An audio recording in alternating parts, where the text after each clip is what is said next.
Şeyh Said Hazretleri Kürdistan'ın tanınan, bilinen önemli şahsiyetlerden birisidir. Babası Şeyh Ali Septi Efendi'nin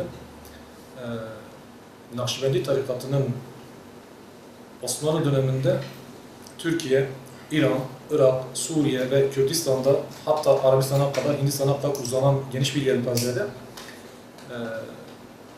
etkisi bulunan büyük bir alim ve tarikat lideri, mücadeleci olan Şeyh Mevlana Halid Hazretleri'nin halifesidir, mürididir. Onun ilminden ders almıştır.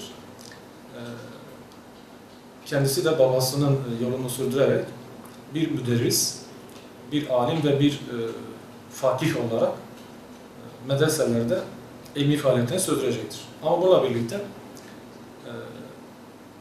aileden gelen geçim kaynakları faaliyeti ise ticarete dayalıdır. Kendileri tüccarlık yapan bir ailedir. Hem tüccarlık faaliyetinden dolayı hem de medrese öğretmenleri, hocaları olmaları ve bir tarikat mensubu olmaları hasebiyle Güneydoğu'nun değişik bölgelerine yayılarak ve yerleşerek İslami hizmet ve mücadeleni sürdüreceklerdir. Böylece kısa zaman içerisinde hem İslami faaliyetleri gerekçesi hem de tüccarlık faaliyeti sebebiyle Güneydoğu'nun birçok bölgesine yerleşecekler ve tanınan bir aile olarak karşına çıkacaklardır. Şeyh Said'in eğitim kısmına bakarsak, kendisi bir medrese mezunu olarak Arapça, Farsça, Türkçe, Kürtçe ilimlerinde üst düzeye eriştiğini biliyoruz.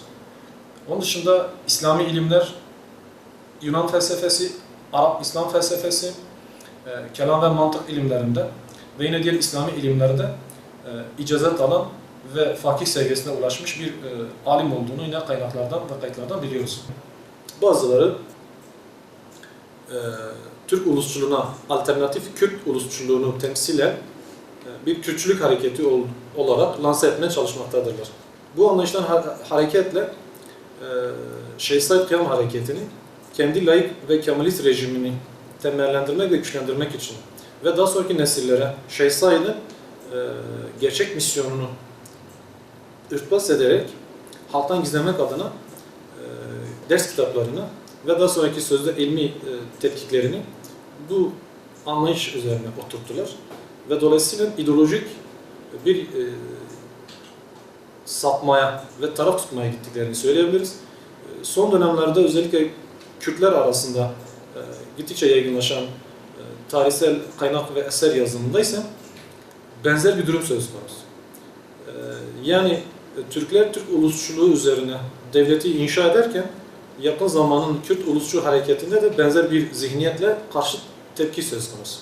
Onlar da bütün genel anlamda geçmiş hadiseleri ve özellikle olarak Şeyh Said hareketini kendi ulusçu, etnik kökenli varlıklarını temellendirmek ve anlamlandırmak ve halk nezdinde daha fazla kabul ve tamam görebilmek için onlar da Şeyh Said'in İslami kimliğini olabildiğince törpülemek ve ötelemek ve tamamen yok saymak üzerine inşa ederek bir temellendirme, bir anlayış üzerine bina etmeye çalıştılar.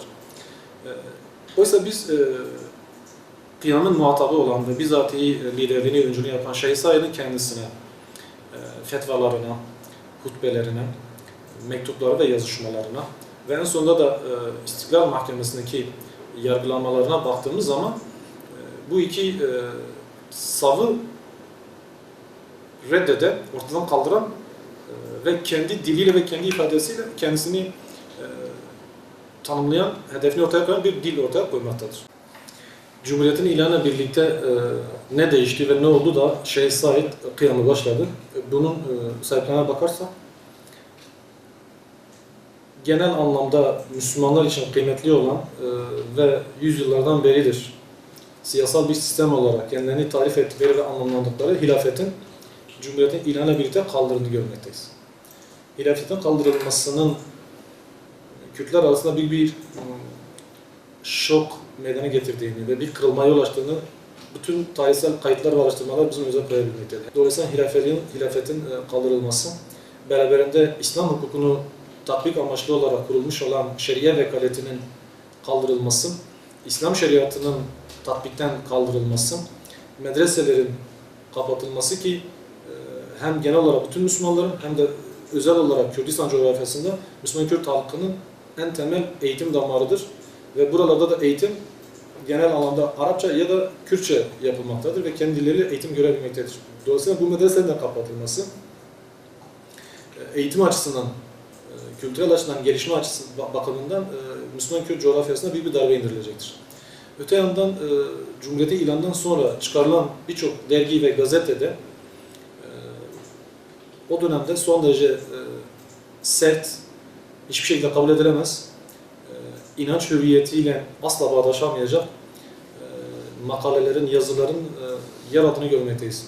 Çok aşikare bir şekilde Allah ile, Hz. Peygamber Aleyhisselam ile ve İslami değerlerle alay eden, hakaretvari yazılar yazılmaya başlanıyor ki Şeyh Said aynı zamanda entelektüel aydın bir insandır ve bunların takipçisidir. Yani o dönemde çıkarılan kimi gazete ve dergileri takip etmektedir ve bu gelişmeleri de onlar üzerinden tetkik etmektedir ve gelişmeleri kendisi adına İslamiyet açısından, ülkesinin geleceği açısından vahametli olarak kabul etmiş ve bunu söylüyor ki yazılarında ve metinlerinde de bunu görmekteyiz. Özellikle Sebil-ül Reşad dergisinin mecmuasını takip etmektedir ve bu gelişmeleri oradan incelemektedir ve kaygıyla izlemektedir. Öte yandan yine tevhidi tesisat yasasının çıkarılması ki laik eğitimin getirildiği, çağdaş modern ve karma eğitime geçişi sağlayan ve bununla birlikte İslami eğitimi tamamen ortadan kaldırmaya çalışan bir kırılgan nokta daha yaşanacak. Hem İslami eğitim yasaklanıyor, bir batlaşma ve laikleşme, sekülerleşme var. Hem de Türk ulusçuluğunu ön plana çıkarıp bir eğitim temeli oluşturuluyor. İşte Kemalist bir sistem ve seküler laik bir anlayış eşittir neye yol açmış oldu? Hem İslam'a karşı bir savaş, bu ülke geneli, hususen de Kürtler arasında İslam'ı dışlama ve benimsememe. Öte yandan Türk etnik ulusçuluğunu siyasal sisteme dönüştürürken Kürt milletini de dışlama. Dolayısıyla bu gerekçelerin tamamı aslında Şeyh Said Kıyam Hareketi'nin nedenleri arasında karşımıza çıkmaktadır. Kıyam'ın öncesinden bilgi sahibi olduğunu, istihbarat aldığını görebiliyoruz ki Şeyh Said de aynı şekilde şüpheli sıfatıyla mahkemeye çağrılır, ifadesi alınır. Ancak kendisi yaşlı olduğu gerekçesiyle Bitlis'e gitmeyecektir, kış mevsimidir. Kaymakam onayıyla Hınıs ilçesinde ifadesini verir. Durumun vahametini anlattıktan sonra bölgeyi terk etmeyi düşünür ve Bingöl tarafına kaymaya başlayacaktır. Bingöl tarafına geçer ve orada hutbeler verir, mektuplar yazar. Kıyamın gerekliliğini anlatır. Bölgedeki aşiretlere, halk kitlelerine yapılan toplantılarda bunu sık sık anlatır. Ve kıyamın gerekçesi olarak da laik sistemin İslam dışı ve İslam karşıtı olduğunu sık sık vurgulayarak temellendirir. Ve bundan dolayı da İslami bir farziyet ve vecibe olduğunu özellikle vurgular. Bir düğün gerekçesiyle kardeşinin de bulunduğu Piran'a gelir ve Kıyam hareketini erken doğurtmak isteyen, provoke etmek isteyen, büyümeden boğmak isteyen rejim Piran'dayken provokatif bir girişimde bulunur ve operasyon yapar. Kaçaklar var gerekçesiyle düğünün olduğu köye baskın düzenlenir. Silahlar patlar ve orada kontrol dışı bir gelişme yaşanır. Bu köyde yaşanan çatışmanın çevre bölgeye yan başladığı şeklinde yayılmasıyla diğer bölgelerde de çatışmalar başlar ve böylece kıyam tetiklenir. Kıyam Piran'da başladıktan sonra Elazığ, Maden, Ergani, Diyarbakır, Silvan, Bingöl, Genç, Muş, Bitlis bölgesinde yaygınlık kazanır ve birçok bölgede de başarı elde edilir kısa bir zaman süre içerisinde. Burada iki önemli gelişmeden de bahsetmek gerekiyor. Kıyamın yaşanması sebebiyle Ankara'nın teyakkuza geçtiğini, büyük bir panik içinde olduğunu da söylemek mümkün. Bunu hemen derhal hükümet değişikliğinden yine çok sert ve radikal olarak nitelenebilecek ve herkesin kabul edeceği şekilde, onaylayacağı bir şekilde Takrir-i Sukun adı verilen bir yasa çıkarılıyor. Bu yasa Kemalist sistemin temellenmesi, ülkenin tamamına hakim olması ve kendi ideolojisini resmileştirerek bütün halk katmanına ve tabanına dayatması anlamında son derece keskin bir gelişmedir. Takrir-i Sukun, sükuneti sağlama yasası anlamına geliyor ama sükuneti sağlama on binlerce insanın katledilmesiyle yine binlerce insanın infaz edilerek dar ağaçlarında asılmasıyla herhalde sağlanacak. Dolayısıyla böyle ilginç bir isimlendirme de yapılmış. Yine ilginç bir gelişme daha, laik sistem kendi tabularını yerleştirmek ve ona muhalif olan her kim olursa olsun üst düzeyden alt düzeyden muhalif ses çıkartan her kişiyi ve her kesimi pasifize etmek ya da cezalandırmak adına bir cellat mahkemesi olarak ifade edilebilen, hatta terör mahkemesi de diyebileceğimiz istiklal mahkemelerini de beraberinde kuracaktır. Yani Takrir-i Sukun yasası, yasayı tatbik edecek ve uyulacak olan istiklal mahkemeleri ve istiklal mahkemelerinin icraatına baktığımız zaman da fazlasıyla bir terör mahkemesi ya da bir cellat mahkeme olduğunu fazlasıyla hak eden bir mahkemedir. Kürdistan'da icra edildiğini anlamak adına önemsemek gerekiyor. Mezar sessizliği var. Hiç kimse bir şey yapamıyor.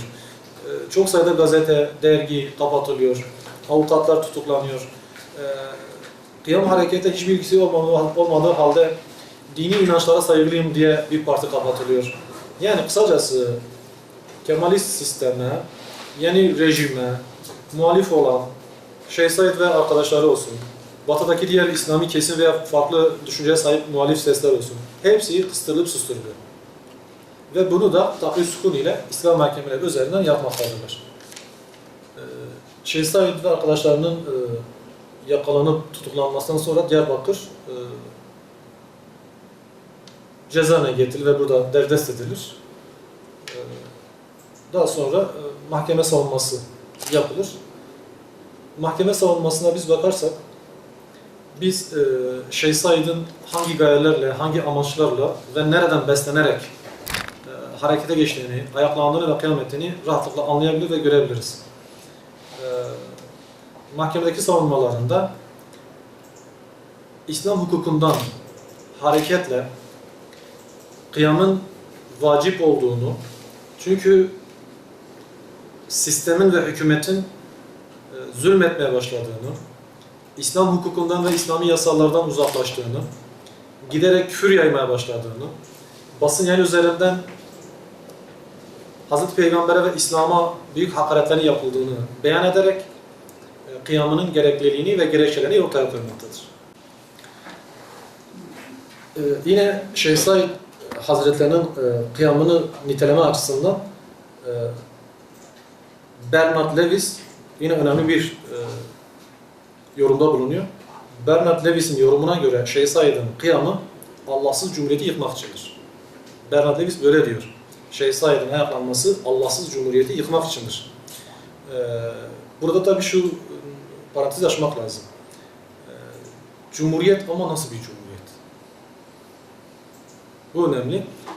Eğer cumhuriyet adalet temeline dayalıysa, insani ve İslami hassasiyetleri ön plana alıyorsa, temel hak ve hürriyetlere zarar vermiyorsa, etnik kökene dayalı kavmiyetçi ve ırkçı bir siyaset yürütmüyorsa, bu cumhuriyete ses çıkarılmaz. Ama adı cumhuriyet, fakat Takrir-i Sukun yasaları gibi yasalar çıkarılacak, Metin Toker'in ifadesiyle ülkede mezar sessizliği ve kabus oluşturulacak. Haliyle böyle bir cumhuriyet adı cumhuriyet olsa kabul edilmesi mümkün değildir. Suriye'de de cumhuriyet var ama Beşar Esad insanları bombardımanlarla katletmektedir. Son olarak yani şunu söyleyebiliriz. Şeyh Said Kıyam Hareketi ümmetçi bir harekettir. İslami nitelikli bir harekettir. İslami hassasiyetlerle ortaya çıkmış bir hareket. Kesinlikle ve katiyen Kürtçülük temeline dayalı, etnik milliyetçiliğe dayalı, siyasi hedef giden bir hareket değildir. Ancak bu hareket Kürdistan'da başladığı için, Şeyh Said kendisi bir büyük alim ama etnik kökeni Kürt olduğu için bu hareketin içerisine Kürt eksenli düşünceye sahip olan insanlar girmemiş midir? Girmiş olabilir. Kendilerini yansıtmış olamazlar mı? Yansıtmış olabilirler. Dolayısıyla bu şekilde değerlendirmek gerekiyor. Bir nokta da şudur, kimliğimizin Kürt ya da Türk olması, siyasi hareketimizin Kürtçü ya da Türkçü olacağı anlamına gelmiyor. Selahaddin Eyyubi Kürttür, büyük bir devlet kurmuştur, Kudüs'ün fatihidir, tarihe kayıt düşmüştür ama kendisi bir Kürtçü değildir. Bediüzzaman Said Nursi bir Kürttür ama hedef ve gayelerini etnik temele dayalı ayrımcılık eksenli üzerine oturtacak şekilde bir Kürtçülük ile yürütmemiştir. İmani mücadeleye esas almıştır. Dolayısıyla kimliğimizin Türk olması bizi Kürtçü yapmaz, Türk olmamız da bizi Türkçü yapmayacaktır. Burada bir etnik kökenden kavmiyetin reddi, inkarı söz konusu değildir. Eğer İslami bir gayeyle hareket edilir ve hedefe ulaşılırsa zaten bütün ırklar garanti altındadır, bütün diller de garanti altındadır. Böyle bir zulmün de önüne geçilmiş olur. Son bir husus ise Şeyh Said'in mahkemedeki yargılanmasından sonra kendisi ve 46 arkadaşı hakkında idam kararı verilecektir. Ve idam Diyarbakır bugünkü ifadesiyle Dağ Kapı Meydanı'nda günümüzde Şeyh Said Meydanı olarak anılmaktadır. Şeyh Said'e ait son bir söz, aynı zamanda varlık gerekçesini ortaya koyması açısından son derece önemli. Değersiz dallarda asılmama pervam yoktur. Şüphesiz benim mücadelem Allah ve din içindir der ve noktaya koyar.